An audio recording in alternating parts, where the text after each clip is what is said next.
సందేశం కోసం మనమంతా ప్రేమతో ఎదురు చూస్తూ ఉన్నాం. గౌరవనీయులైన ముఖ్యమంత్రి గారి సందేశం.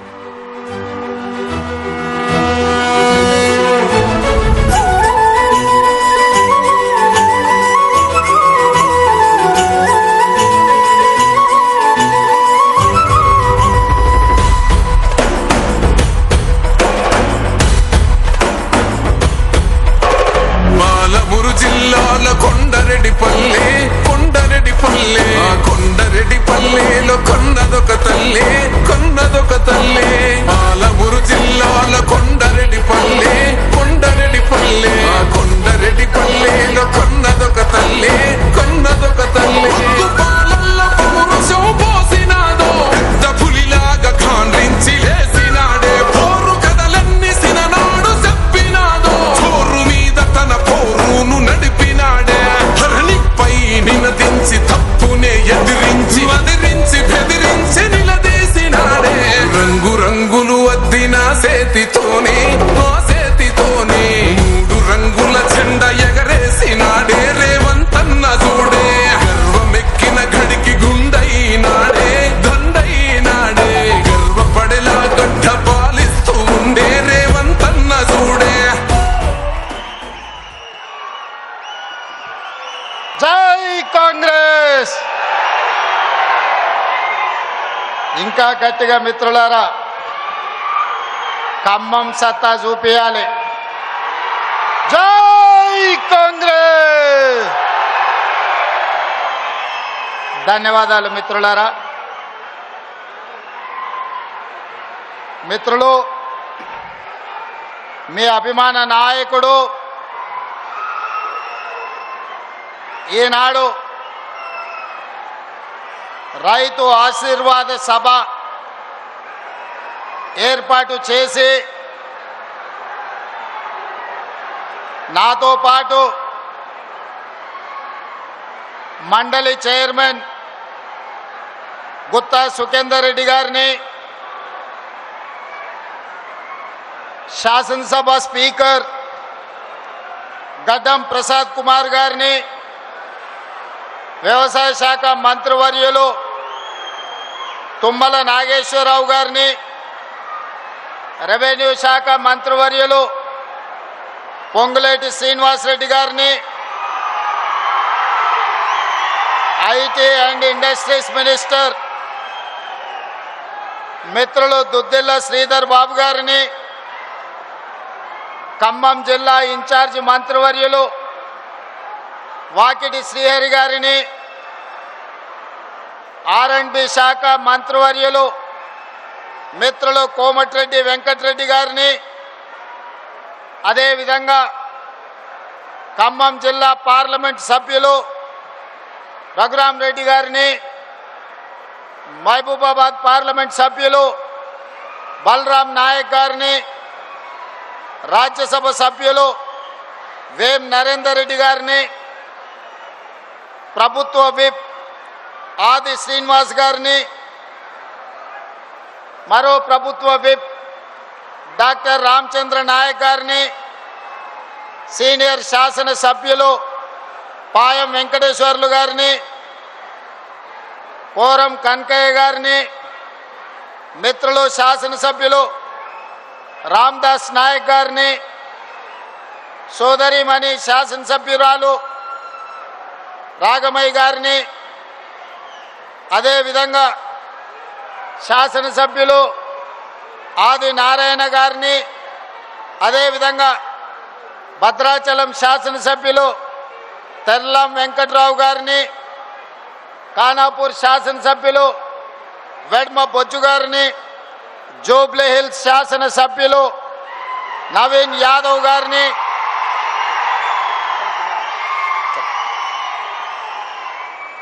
అదేవిధంగా శాసన మండలి సభ్యులు శంకర్ నాయక్ గారిని,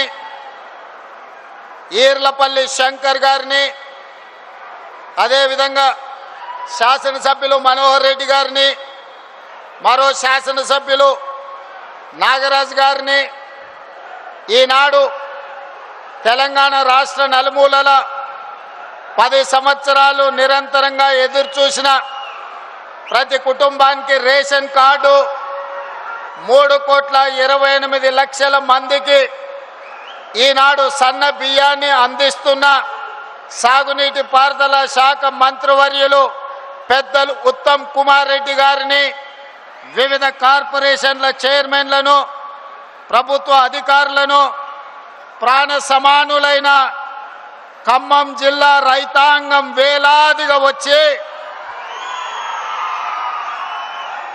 మీ అభిమాన నాయకుడు, నా ఆప్త మిత్రుడు బట్టి విక్రమార్క గారు ఏర్పాటు చేసిన ఈ సభను విజయవంతం చేసినందుకు మనస్ఫూర్తిగా అభినందనలు, కృతజ్ఞతలు ఈరోజు మీ అందరికీ తెలియజేస్తున్నా. మిత్రులారా, ఈనాడు మేము హెలికాప్టర్లో పైనుంచి వస్తున్నప్పుడు కిందికి చూస్తే చీమల దండై ఈనాడు ఉప్పెనగా మీరందరూ ఈ జగన్నాథపురం చింతకాని మండలం మధిర శాసనసభ నియోజకవర్గంలో ప్రజాపాలనను ఆశీర్వదించడానికి విచ్చేస్తుంటే నా గుండె పులకించిపోయింది. రాజకీయంగా పాలమూరు నాకు ప్రాణమైతే నా రాజకీయ ఎదుగుదలలో ఈ ఖమ్మం జిల్లా గుండె కాయలాగా పని చేసిందని, ఆ గుండె ఈనాడు పులకించిందని నేను గర్వంగా మీతో పంచుకోదలుచుకున్నా.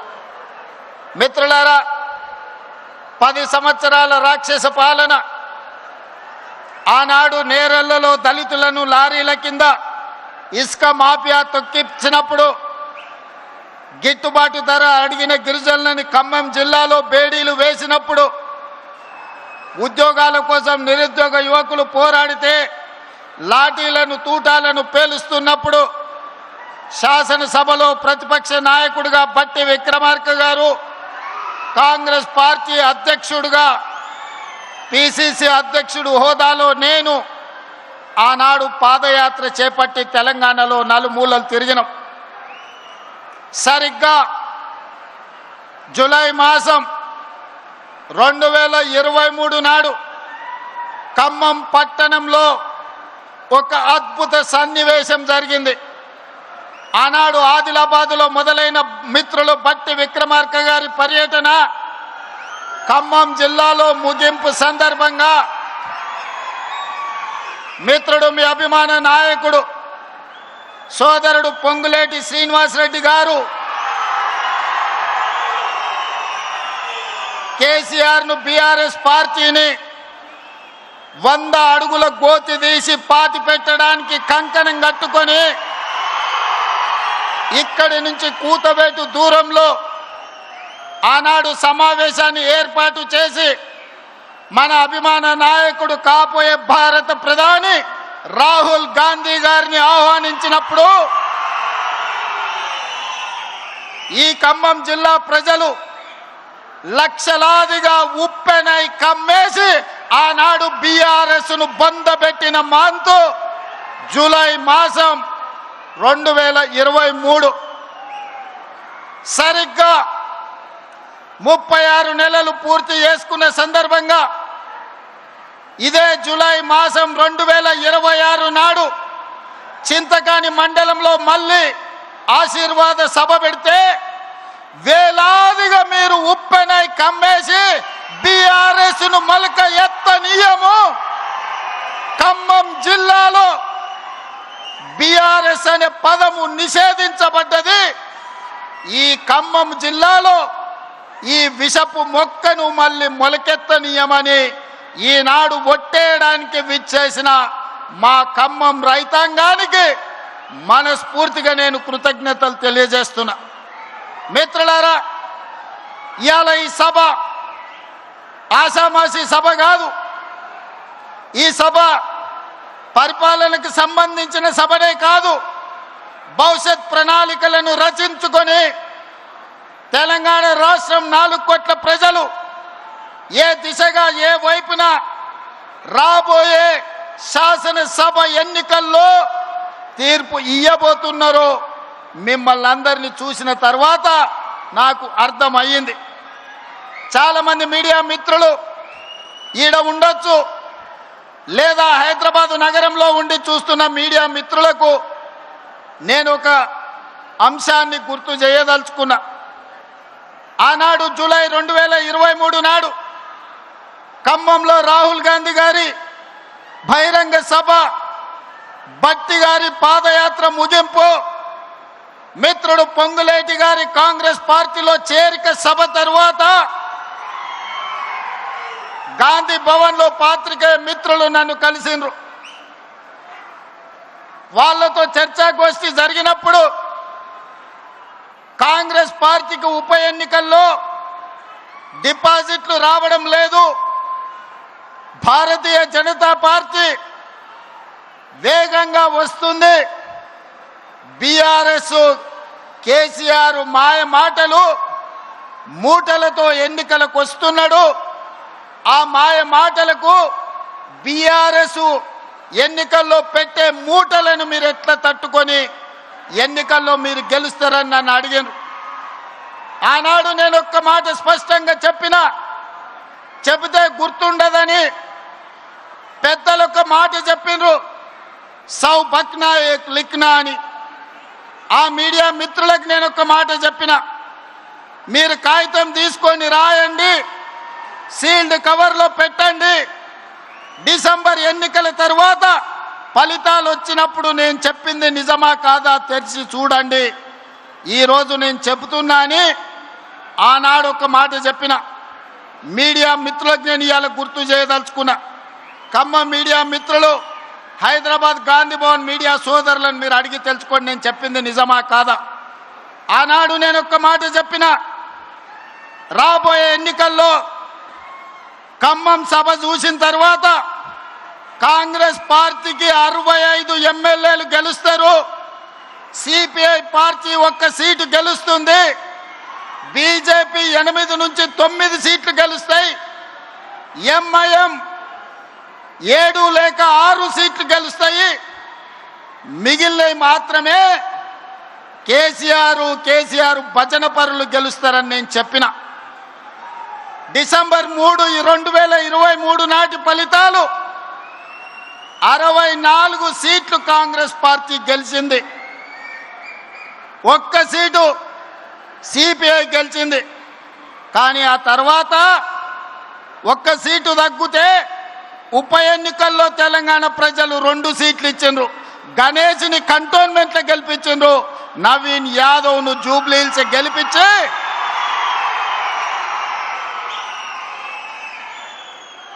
64 సీట్లను 66 సీట్లు చేసిరు.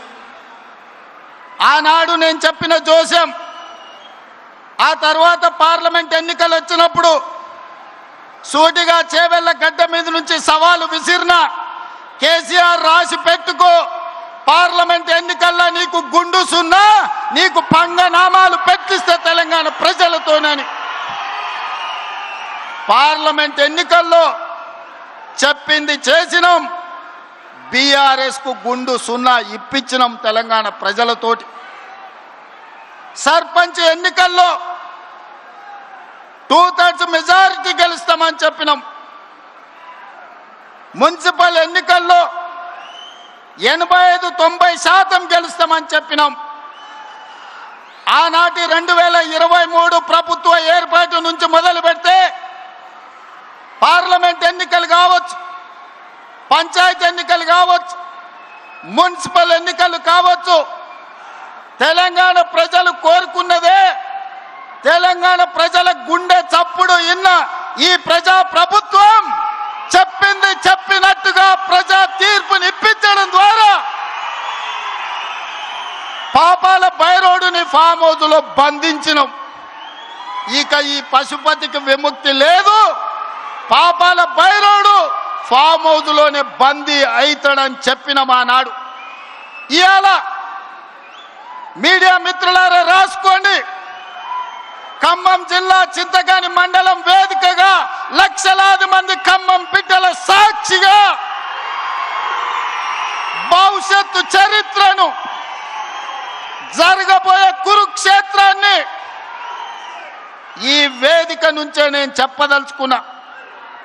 కౌరవ వంశాన్ని సర్వం తెలంగాణ గడ్డ మీద నుంచి తొలగించే వరకు, కౌరవ వంశం అంటే కల్వకుంట్ల కుటుంబం, ఈ కల్వకుంట్ల కుటుంబాన్ని తెలంగాణ గడ్డ మీద రాజకీయ ముఖ చిత్రం నుంచి పాతాళానికి తొక్కే వరకు కాంగ్రెస్ పార్టీ కార్యకర్తలు విశ్రమించరు, ఒక్క క్షణము రెస్ట్ తీసుకోరు అని నేను మాట ఇస్తున్నా. మీడియా మిత్రులారా, ఈనాడు కేంద్రంలో జరుగుతున్న రాజకీయ పరిణామాలు మనం చూస్తున్నాం. నరేంద్ర మోడీ, అమిత్ షా గారు మమతా బెనర్జీ పార్టీని చీల్చడం, ఆ పార్టీని చీల్చడం, ఇతర పార్టీలను లొంగ తీసుకోవడం, వాళ్ళు అనుకున్న సీట్లు పెంచాలన్న బిల్లును రాబోయే పార్లమెంటులో ఎట్లయినా సరే బెదిరించైనా అదిరించైనా లొంగ తీసుకొనైనా బిల్లు ఆమోదింపు చేసుకోవడానికి సర్వశక్తులు ఒడ్డుతున్నారు. ఈ పాపంలో వాళ్ళు విజయం సాధించడానికి అవకాశం ఉంది. అందుకే ఈనాడు తెలంగాణలో ఉన్న 119 అసెంబ్లీ నియోజకవర్గాలు రాబోయే 2029లో జరగబోయే ఎన్నికలు, ఆనాటి జోస్యం ఎన్నికల 6 నెలల ముందు చెప్పిన, ఈనాడు నేను చెబుతున్న ఎన్నికల జోస్యం 36 నెలల ముందు ఖమ్మం గడ్డ మీద నుంచి నేను చెప్తున్నా. రాబోయే ఎన్నికలు 2029 డిసెంబర్లో జరగవు, 2028 డిసెంబర్లో జరగవు, 2029 మే జూన్ మాసంలో మన శాసనసభ ఎన్నికలు జరుగుతాయి. తెలంగాణ రాష్ట్రంలో ఉన్న 17 పార్లమెంట్లు సీట్లు 26 పార్లమెంట్లుగా మారుతాయి. 119 ఉన్న శాసనసభ నియోజకవర్గాలు 182కు పెరుగుతాయి. ఈరోజు చెప్తున్నా, 182 శాసనసభ నియోజకవర్గాలలో 117 సీట్ల పైన గెలిచి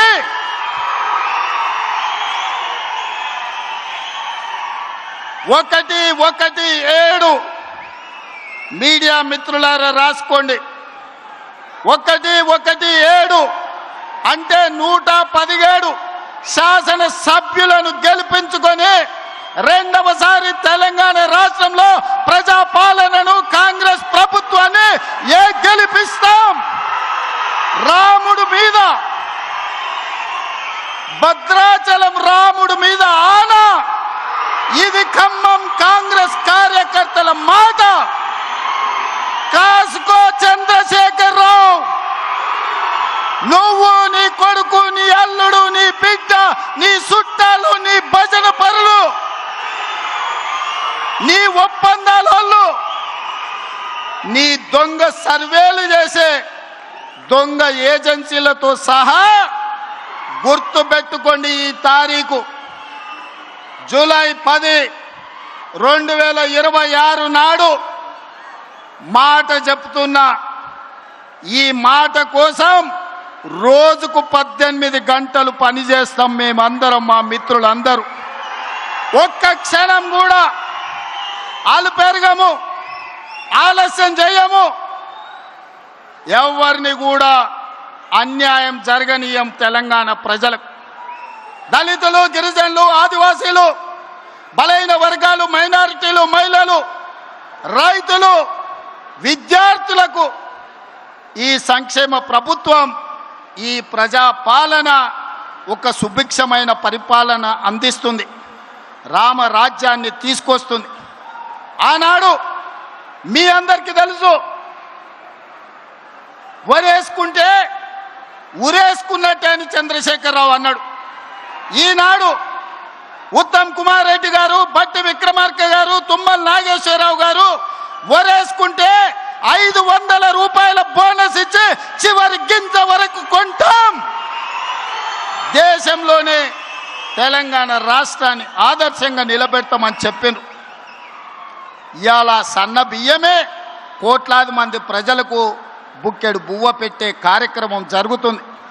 అందుకే మిత్రులారా, ఈనాడు రైతుల కోసం వ్యవసాయం దండుగ కాదు, వ్యవసాయం పండుగ చేయాలి, రైతును రాజును చెయ్యాలన్న ఆలోచనతోని మీ నాయకుడు తుమ్మల నాగేశ్వరరావు గారు ఏది ఏమైనా 600 అక్కడి సూర్యుడు ఇక్కడ మలిసినా రైతు భరోసా నిధులు ఇవ్వాలి, మీరు సహకరించాలని నన్ను బట్టి గారిని అడగడం జరిగింది. అందుకే పోయిన సంవత్సరం జూన్లో 9 రోజుల్లో 9,000 కోట్లు రైతు భరోసా మీ ఖాతాలో వేయడం జరిగింది. ఈ సంవత్సరం కూడా ఇదే ఖమ్మం మధుర నుంచి 30 తారీఖు నాడు జూను రైతు భరోసా ఖాతాలో నిధులు వెయ్యాలి అంటే ఆనాడు మీ అభిమానానికి వరుణ దేవుడు కూడా ప్రసన్నమై మనకు వర్షం కురిపించడంతో ఇక్కడ ఈ ప్రాంగణంలో సభ పెట్టుకోలే, కానీ నిధుల బదిలీ వాయిదా వేయలే. శిల్పారామంలో అప్పటికప్పుడు మా యువ శాసనసభ్యులందరూ ఈర్లపల్లి శంకర్తో సహా చాలామంది వందలాది మంది రైతుల సమక్షంలో మొదటి విడత రైతు భరోసా నిధులు శిల్పారామంలో విడుదల చేసినాం. సరిగ్గా 9 రోజుల సమయంలో ఈనాడు ఇక్కడ సభ పెట్టి చివరి విడతగా 9 రోజుల్లో 9,000 కోట్ల రూపాయలు రైతు భరోసా మీ ఖాతాలో వేసినాం. సోదరులారా, ఇలా రైతు భరోసానే కాదు, రైతు బీమా ఉండొచ్చు, రైతు భరోసా కావచ్చు, రైతు రుణమాఫీ కావచ్చు, రైతు గిట్టుబాటు ధర కావచ్చు, రైతు బోనస్ కావచ్చు, రైతుకు ఉచిత కరెంటు కావచ్చు, అదేవిధంగా అకాల వర్షాల వల్ల పంట కొట్టుకపోతే రైతు నష్ట పరిహారం కావచ్చు. దాదాపుగా 1,70,000 కోట్ల రూపాయలు ఈ 30 నెలల్లో రైతుల కోసం ఖర్చు పెట్టిన ప్రభుత్వం భారతదేశంలోనే తెలంగాణ ప్రభుత్వం, ప్రజా ప్రభుత్వం. ఆనాడు 10 ఏళ్లల్లో నెలకు 2,500 కోట్లు వాళ్ళు ఖర్చు పెడితే 30 నెలల్లో ప్రతి నెలకు 5,525 కోట్ల రూపాయలు, దాదాపుగా 1,70,000 కోట్ల రూపాయలు ఈరోజు తెలంగాణ రైతాంగానికి ఖర్చు పెట్టినమని నేను ధైర్యంగా ఈరోజు చెప్పదలుచుకున్నా. మిత్రులారా, 25,35,000 మంది రైతులకు 20,617 కోట్ల రూపాయలు, 2 లక్షల వరకు రైతు రుణమాఫీ చేసిన ప్రభుత్వం మన ప్రభుత్వం. 30 నెలల్లో రైతులకు ఉచిత కరెంటు కోసం ప్రతి నెల 1,000 కోట్లు, 30,000 కోట్ల రూపాయలు రైతుల కోసం ఉచిత కరెంటు చెల్లించిన ప్రభుత్వం కాంగ్రెస్ ప్రభుత్వం. ఇంతకుముందే మిత్రుడు బట్టి విక్రమార్క గారు ఒక మాట చెప్పారు. ఆనాడు ఎన్నికల్లో దుర్మార్గులు విష ప్రచారం, తప్పుడు ప్రచారం, కాంగ్రెస్ వస్తే కరెంటు ఉండదన్నారు. ఇవాళ కల్వకుంట్లలో నేను అడుగుతున్నా, కరెంటు వైరు పట్టుకో కాకిలాక మాడి మసైపోతావా లేదా నేను చూస్తా. అది రాత్రైనా పొద్దునైనా ఎప్పుడైనా ఉచిత కరెంటు మా పేటెంట్. ఆనాడు 2004 ఎల్బీ స్టేడియంలో డాక్టర్ వైఎస్ రాజశేఖర రెడ్డి గారు మొట్టమొదటి సంతకం పెట్టి రైతాంగానికి ఉచిత కరెంటు అందించి రైతుల మీద ఉన్న 1000 కేసులను తొలగించి 1,400 కోట్ల రూపాయల రైతుల బిల్లులను మాఫీ చేసి మొట్టమొదటి సంతకం సువర్ణ అక్షరాలతో పెట్టింది వైఎస్ఆర్ కాదా, కాంగ్రెస్ ప్రభుత్వం కాదా అని నేను అడుగుతున్నా. వెనుకటికెవడో తలాతోక లేనోడు తాత దగ్గరకు వచ్చి నీకు దగ్గు నేర్పుతా అని చెప్పిండంట. తాత వాడిని చూసి సుట్ట చేతికిచ్చినాడు. ఈ సుట్ట పిలిచిరా ఒకసారి పిల్లగాని. సుట్ట పిలిచి కళ్ళు తిరిగి బోర్ల బొక్కలు పడ్డాడంట. అట్లనే ఉచిత కరెంటు గురించి ఈరోజు కేసీఆర్ వాళ్ళ బంట్రోతులు వచ్చి మనకానే చెప్పేది. 10 ఏళ్ళు ఉచిత కరెంట్ ఇచ్చి రైతులను ఆదుకున్న కాంగ్రెస్కు ఉచిత కరెంటు పేటెంట్ రైట్ అయితే మనల్ని కాదని దాన్ని కొట్టేద్దామని చూసారు. ఇవాళ అందుకే ఉచిత కరెంటుతో పాటు రైతులు పండించిన పంట 500 బోనస్ కింద 3,500 కోట్లు, రైతు బీమా కింద 1,000 కోట్ల రూపాయలు, ఇలా చెప్పుకుంటూ వెళ్తే రైతులను ప్రతి సందర్భంలో కష్టం వచ్చినా నష్టం వచ్చినా రైతు బాగుంటేనే ఎత్తేడ్చిన వ్యవసాయం, రైతేడ్చిన రాజ్యము బాగుండదని పెద్దలు ఎట్లయితే చెప్పినరో రైతు కళ్ళల్లో ఆనందం చూడాలి. ఆ రైతుల ఆనందమే మా ఆశీర్వాదము. ఈ రైతు ఆశీర్వాద సభ అని ఈనాడు సభను ఏర్పాటు చేసుకున్నాం. కుళ్ళు కుతంత్రాలు, కుట్రలు, తప్పుడు ప్రచారాలు, ఇంట్లోనే పోటాపోటీ, ఒకని మీద ఒకనికి నమ్మకం లేదు. వాడిని చూస్తే వీడు, వీడిని చూస్తే వాడిని నమ్మడు. వాడో గుంపు, వీడో గుంపు. ఈ గుంపులలో గిల్లి కజ్జాలు. మన కన్నెపల్లికి పోయిండు, మేడిగడ్డల నీళ్లు నింపండి, కన్నెపల్లి ఎత్తండి. అరే బుర్రత కూడా, ఒకవేళ మేడిగడ్డల గేట్లు దించి నీళ్లు నిలబెడితే మేడిగడ్డ ఇప్పటికే కుంగిపోయింది. రేపు తెగిపోతే భద్రాచలం రాముడే ఉండర్రా. 44 ఊర్లు ఖమ్మం జిల్లాలో కొట్టుకుపోతే దుర్మార్గుడా. నీ లుచ్చ రాజకీయాల కోసం మేడిగడ్డ నింపాలి, భద్రాచలం కొట్టుకుపోయేటట్టు చెయ్యాలని అని అడిగితే నోట్లో మాట లేదు. తెల్లారే వాళ్ళ బావ వచ్చిండు. ఇక ఈ బామ్మార్దులు వెనకడికి ఎవడో ఉన్నాడంట. బామ్మార్ది తపస్సు చేసిండు. రాజ్యంలో రాజును ఎట్లయినా తండ్రి రాజ్యం ఇస్తలేడు, తండ్రిని కానేసి రాజ్యంను ఏలుకోవాలని పెద్ద మర్రి చెట్టు ఎక్కి తపస్సు కూర్చున్నాడు. బామర్ది మా అయ్య ఓవాలి, నాకు అధికారం రావాలని కఠోరమైన తపస్సు చేసిండు. ఆ తపస్సుకు దేవుడు ప్రత్యక్షమయ్యే పరిస్థితి వచ్చింది. బావకు తెలిసింది బ్రహ్మదేవుడు వచ్చేటట్టే ఉండు, బామ్మార్దికి వరం ఇచ్చేటట్టే ఉండని. మళ్ళీ నేను బయట ఉంటే ఆగమైతానే వాడు వచ్చి చెట్టు కింద కూర్చున్నాడు, ఏర్ల కాడ ఊడల కాడ. దేవుడిగా బయలుదేరిండు. మొదట బామ్మార్ది దగ్గరకు వచ్చిండు. ఈ లోపల బామ్మార్దికి తెలిసింది కింద బావ కూడా కూర్చున్నాడు, తపస్సు చేస్తుంది, దేవుడు ఆడుకోతాడని. వీడికి అసలే మిడిమిడి జ్ఞానం, తెలివి తక్కువడు. కిందల పడేది తెలియదు, కీసల పడేది తెలియదు. అందుకే దేవుడు రాగానే ఆలోచన చేసిండు, ఏమడిగినా మా బావగాడు తెలివి కల్లోడు ఎక్కువ అడుగుతాడేమని. స్వామి వస్తే వచ్చినావు కానీ ఓ పని చేయి, నాకు వరం ఇవ్వాలంటే నాదో కన్ను ఓడు అని అన్నాడట.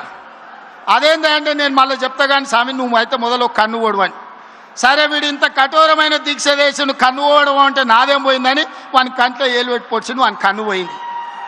కిందికి బావ దగ్గరికి వచ్చిండు, మరి నీ సంగతి చెప్పని.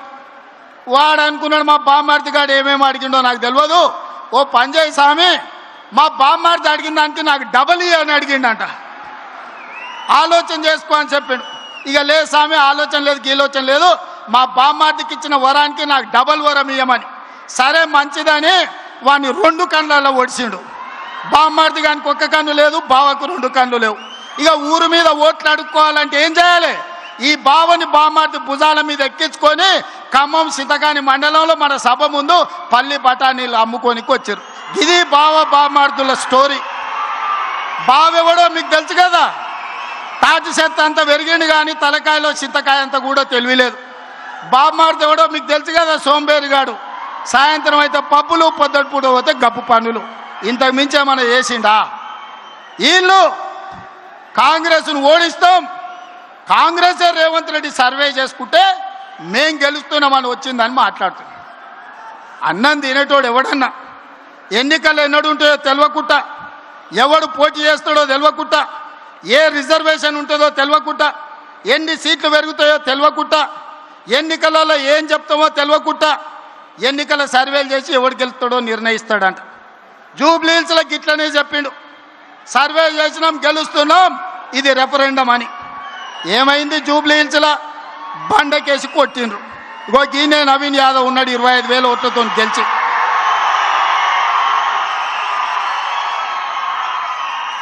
మనము పెళ్లికి బ్యాండ్ మేళమోని పిలుచుకుంటాం. బ్యాండ్ మేళమోడు మనం ఏదో అడిగితే గదే దరువు వాయిస్తాడు.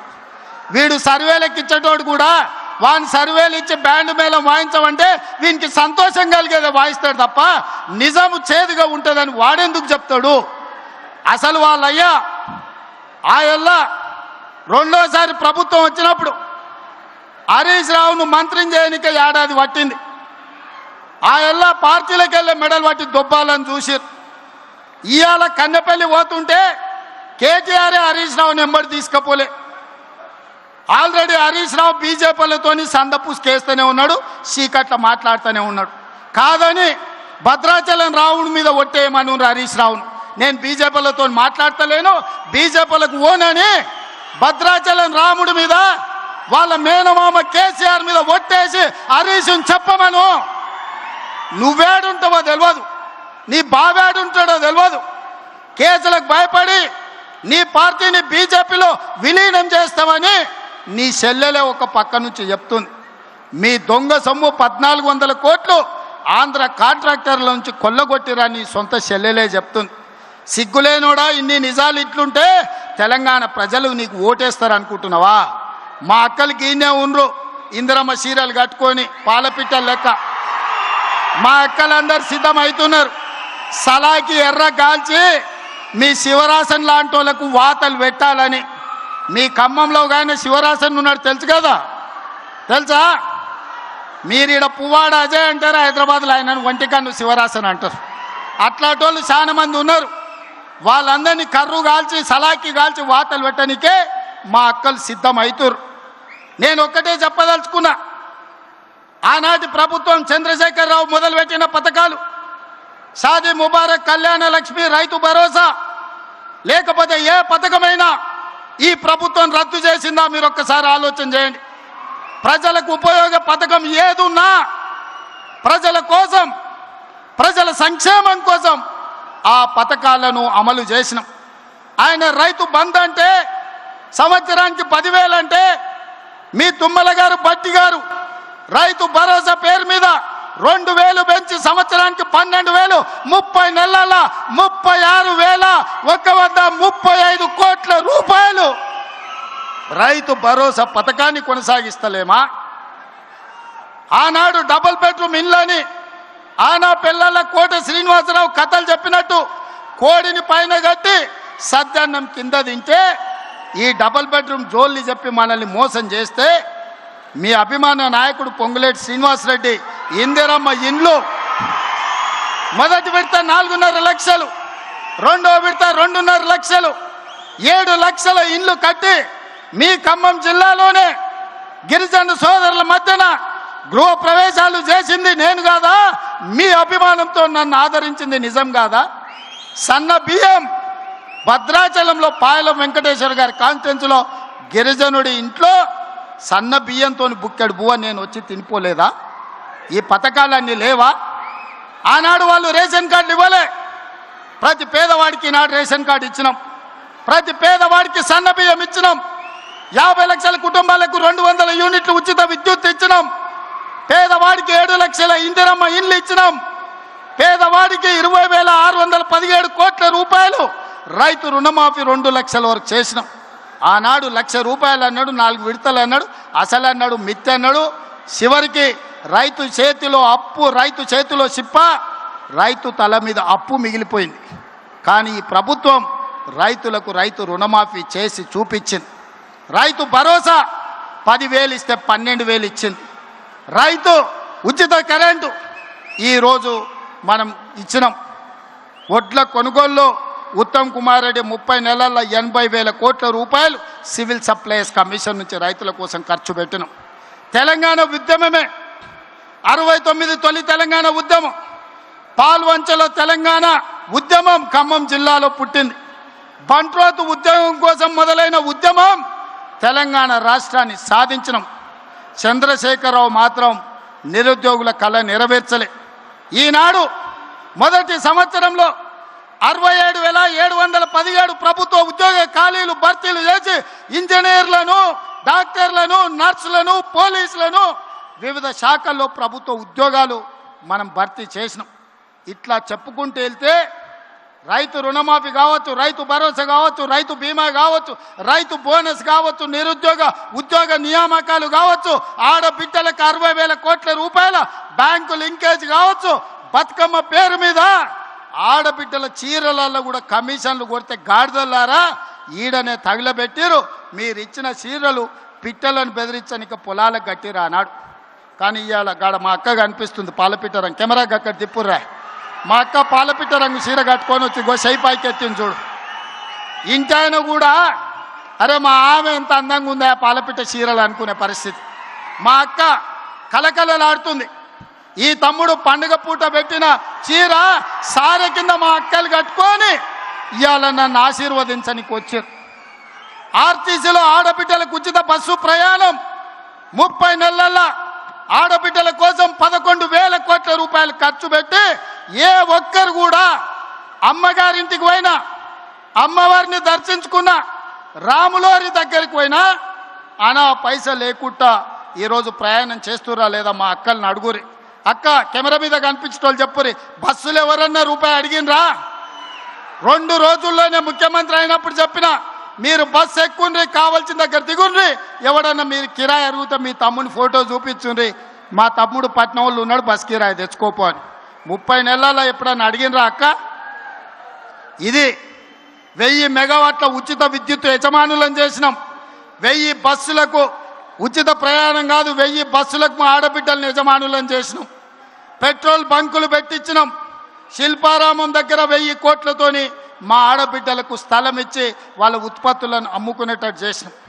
ఇవన్నీ 8,21,000 కోట్ల రూపాయల అప్పులో రాష్ట్రాన్ని మాకు అప్పగిస్తే, అప్పుల ఊబిలో కూరుకుపోయిన రాష్ట్రాన్ని ఒడుపుగా జాగ్రత్తగా తెలవకపోయినా తెలుసుకొని సమయస్ఫూర్తితోని రాష్ట్రాన్ని నడిపించి ఆనాటి ప్రభుత్వం ఇచ్చిన పథకాలే కాదు, ఈనాడు ఈ అన్ని అదనంగా పథకాలను అమలు చేస్తున్నాం. ఇన్ని చేసినందుక మేము ఓడిపోవాలని నేను అడుగుతున్నా. ఇన్ని పనులు చేసినందుక సర్వేలల్లో మీకు అనుకూలంగా ఉందా? నేను అడగదలుచుకున్నా. సన్న బియ్యం తిన్నోళ్ళు, ఇందిరమ్మ ఇల్లు వచ్చినోళ్ళు, ఉచిత కరెంట్ వచ్చినోళ్ళు, సిలిండర్ 500లకు వచ్చినోళ్ళు, ఆర్టీసీలో ప్రయాణం చేసిన మా ఆడబిడ్డలు, ఉద్యోగాలు వచ్చిన మా నిరుద్యోగ యువకులు ఈనాడు మాకు ఓట్లేస్తే బీఆర్ఎస్కు డిపాజిట్లు కూడా దగ్గవు, ప్రతిపక్ష హోదా కూడా రాదు. అవునా? అవునా? అవునా? 20 తారీఖు పైన నేను ఢిల్లీకి వెళ్తున్నా. మల్లికార్జున్ ఖర్గే రాహుల్ గాంధీ గారిని కలుస్తున్నా. రాహుల్ గాంధీ గారిని ప్రధానమంత్రిని చేస్తాం. 26 పార్లమెంట్లు సీట్లలో 20 సీట్లు తెలంగాణ నుంచి మేము అందిస్తామని నేను చెప్పదలుచుకున్నా. మీ అందరు ఆమోదిస్తున్నారా? రాహుల్ గాంధీని ప్రధానమంత్రిని చేద్దామా? రాబోయే ఎన్నికల్లో 26 పార్లమెంట్లో 20 సీట్లు తగ్గకుండా తెలంగాణ నుంచి ఎంపీలను గెలిపిద్దామా? గెలిపిద్దామా? గెలిపిద్దామా? గెలిపిద్దామా? 20 ఎంపీలను గెలిపిద్దామా? 117 ఎమ్మెల్యేలను గెలిపిద్దామా? గెలిపిద్దామా? గెలిపిద్దామా? సిద్ధమేనా? సిద్ధమేనా? సిద్ధమేనా? సిద్ధమేనా? సిద్ధమన్నోళ్ళందరూ చేయి పైకెత్తండి. జై కాంగ్రెస్! జై కాంగ్రెస్! నేను ఒక నినాదం ఇస్తా, మీరు కోరస్ వాడాలి నాతో పాటు. భట్టి గారు చిట్టి పంపించారు, మధిరకు ఇంజనీరింగ్ కాలేజ్ కావాలని. ఇక ఇంత పెద్ద సభ పెట్టినాక ఆయన మాట ఖాళీ చేస్తామా?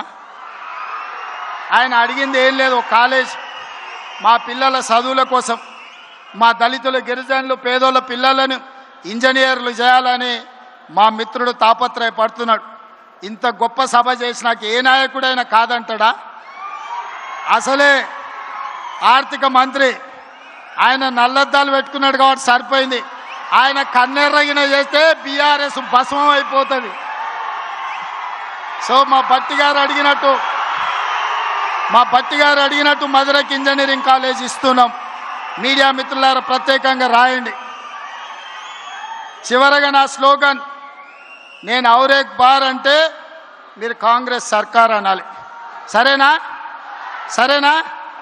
సరేనా? ఔరేక్ బార్! ఔరేక్ బార్! ఔరేక్ బార్! ఔరేక్ బార్! ఔరేక్ బార్! ఔరేక్ బార్! ఔరేక్ బార్! గో వెనకాల వీళ్ళు అంటలేరు, వీళ్ళని కూడా అనిపిర్రే. ఔరేక్ బార్! ఔరేక్ బార్! కాంగ్రెస్ సర్కార్! కాంగ్రెస్ సర్కార్! కాంగ్రెస్ సర్కార్! ఔరేక్ బార్! ఔరేక్ బార్! ఔరేక్ బార్! భట్టి గారు మీరు కూడా మా స్లోగన్ల కోరస్లో జాయిన్ గారు. ఔరేక్ బార్! ఔరేక్ బార్! మీ మాటగా రాహుల్ గాంధీ గారిని ప్రధానమంత్రిని చేస్తున్నాం. 2023 ఆనాడు రాహుల్ గాంధీ గారికి తెలంగాణలో ప్రజాపాలన తెస్తున్నామని మీరు మాట ఇచ్చిండ్రు. ఈనాడు కేంద్రంలో రాహుల్ గాంధీని ప్రధానమంత్రిని చేయడానికి ఖమ్మం బిడ్డలు మాట ఇచ్చిండ్రని నేను రాహుల్ గాంధీ గారికి మీ మాటగా చేరవేస్తా. రాహుల్ గాంధీ గారిని మళ్ళా మీ దగ్గరికి తీసుకొస్తా. గొప్ప సభ చేసి రాహుల్ గాంధీ గారిని నిండు మనసుతో మీరు ఆశీర్వదించాల్సిందిగా కోరుకుంటూ మీ అందరి దగ్గర సెలవు తీసుకుంటున్నా. 2 లక్షల మందితోని రాహుల్ గాంధీ గారి సభను 5 లక్షలు మా పట్టి గారు 10 నియోజకవర్గాలు, నియోజకవర్గానికి 50,000 మంది, 5 లక్షలతోని రాహుల్ గాంధీ గారి సభ ఇక్కడనే పెడదాం. నిండు మనసుతోని మీరు ఆశీర్వదించండి. ఖమ్మం బిడ్డల ఆశీర్వాదం, భద్రాద్రి రాములోరి ఆశీర్వాదం, రాహుల్ గాంధీ గారిని దేశానికి ప్రధానమంత్రిని చేసే వరకు మనం విశ్రమించొద్దు. మీ మాటగా రాహుల్ గాంధీ గారికి నేను చేరవేస్తాను తెలియజేస్తూ మీ అందరి దగ్గర సెలవు తీసుకుంటున్న మిత్రులారా, గౌరవనీయులైన సీఎం గారి చేతుల మీదుగా మొక్కజొన్న రైతులకు చెక్ ఇప్పుడు అందజేస్తారు. 3,504 కోట్లు. ఒక్క సీజన్లో 3,504 కోట్ల చెక్ ఇవ్వటం అనేది ఒక చారిత్రాత్మకం. డిప్యూటీ సీఎం గారు వారి సందేశంలో చెప్పారు. అలాగే రెవెన్యూ మంత్రి వారి సందేశంలో చెప్పారు. ఈ పట్టాదారు పాస్ పుస్తకాలు కూడా రైతులకు లాంఛనంగా అందజేస్తున్నారు. ఇది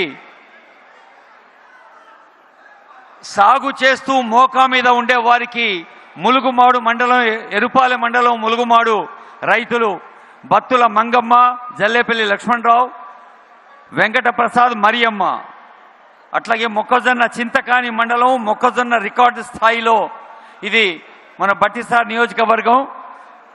మధిర అంటేనే అది మొక్కజొన్న. అలివేలు, భద్రమ్మ, అశ్విని, వెంకటయ్య, వెంకటరామరెడ్డి, నరసింహారావు, అనిల్ కుమార్ మొక్కజొన్న చెక్. అలాగే అదిగో చూడండి, మొట్టమొదటిసారిగా ఎప్పుడో ఈ పట్టాదారు పాస్ పుస్తకాలు కూడా ఒక నూతన సౌలభ్యం, సౌకర్యం.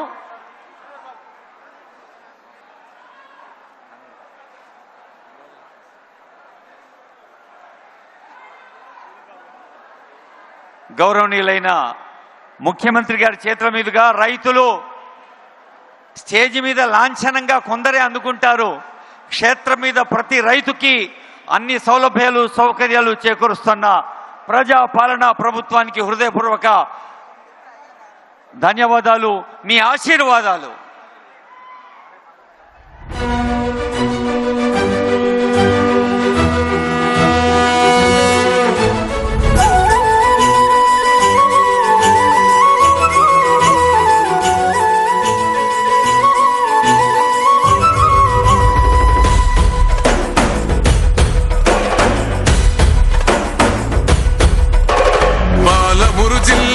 కొండరెడ్డిపల్లె, కొండరెడ్డిపల్లె, కొండరెడ్డిపల్లెలో కొన్నదొక తల్లి, కొన్నదొక తల్లి.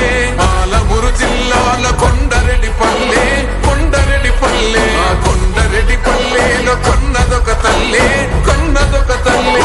పాలల్లో పౌరుషం పోసినాదో, పెద్ద పులిలాగా ఖాండ్రించి లేసినాడే. పోరు కథలన్నీ సిననాడు చెప్పినాదో, పోరు మీద తన పోరును నడిపినాడే.